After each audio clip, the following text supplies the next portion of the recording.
Welcome to the last lesson in our inaugural online course. Thanks to everyone who made it this far. Open up your Lesson 6 vocabulary document.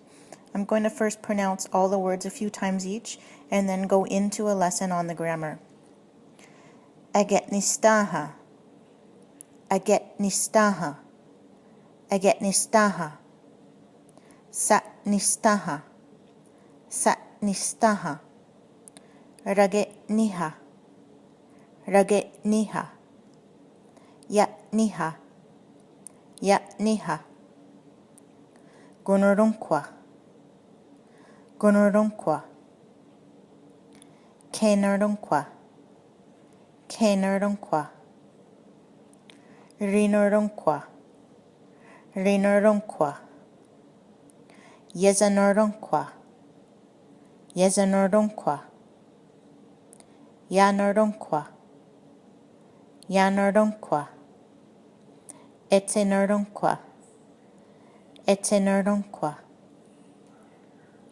oknahoda, oknahoda, otano oya, otano oya,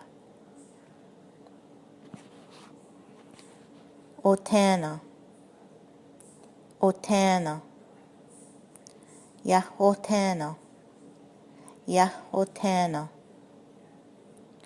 soji, soji, guahiganji, aguahiganji, yah esoji, yah esoji, toha, toha, nesaga, nesaga, nyawa, nyawa. First on your list we have the roots for mother and father. We're only going to go over the words using the prefixes for mine and yours. Notice that we have blue and purple prefixes attached to the roots, blue for mother and purple for father.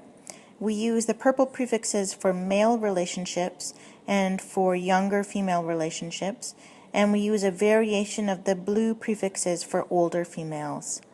Agetnistaha, my mother, satnistaha, your mother. You might have heard the word yetinistaha ohuanja in the opening words, the ohandong gariwadekwa. This is using the prefix for her to all of us, and unhuanja means earth. So yetinistaha unhuanja means our mother, the earth. Next, we have a new verb root, which means to love. This root is said to have come from the word gonoro, which means precious, rare, and special. So we can think of the meaning of gonorunkwa as you are rare and special and precious to me. It's a word we only apply to people. We don't use the root norunkwa to talk about foods we like or things we like doing or objects we like. We have different words for those kinds of liking and enjoying. We're using this root with 6 prefixes. I love you, I love her, someone or them. I love him. She loves you, he loves you. But you can use it with the other purple prefixes you have picked up here. Rage norunkwa would mean he loves me. Next up, we have some particles. Oknohoda means something. And by something, we mean something specific. You see that otana also means something, but it also means anything. It's something not specific. For example, you could say, I don't like anything else more than I like cats. Yah otano oya saha degenuus geniot ne dagos. The something or anything in that sentence is very general.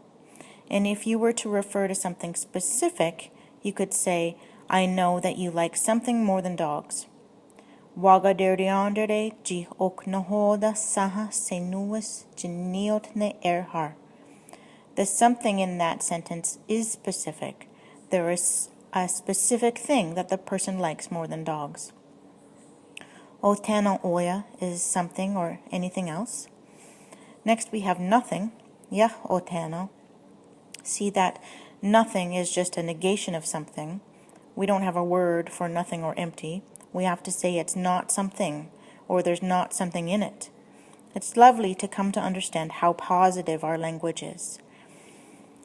Next, we have almost, too much, very much, and not that much. Toha, soji, akwahiganji, and yah e soji. A little note on the pronunciation of akwahiganji.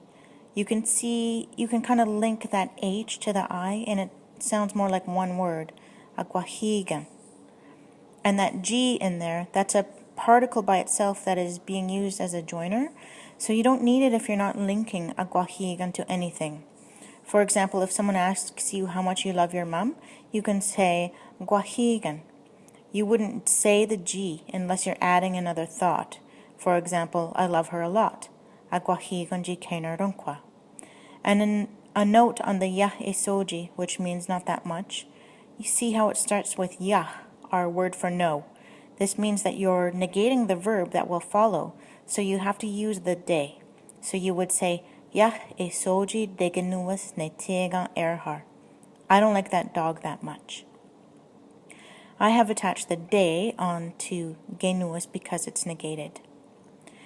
In our last lesson, we learned that deget diham means different. Here we learned that nesaga means the same. It is the same, they are the same. Lastly, we have our word for thank you, which is nyawa. So, nyawa to all of you for your patience with our course, and good luck with all of your studies.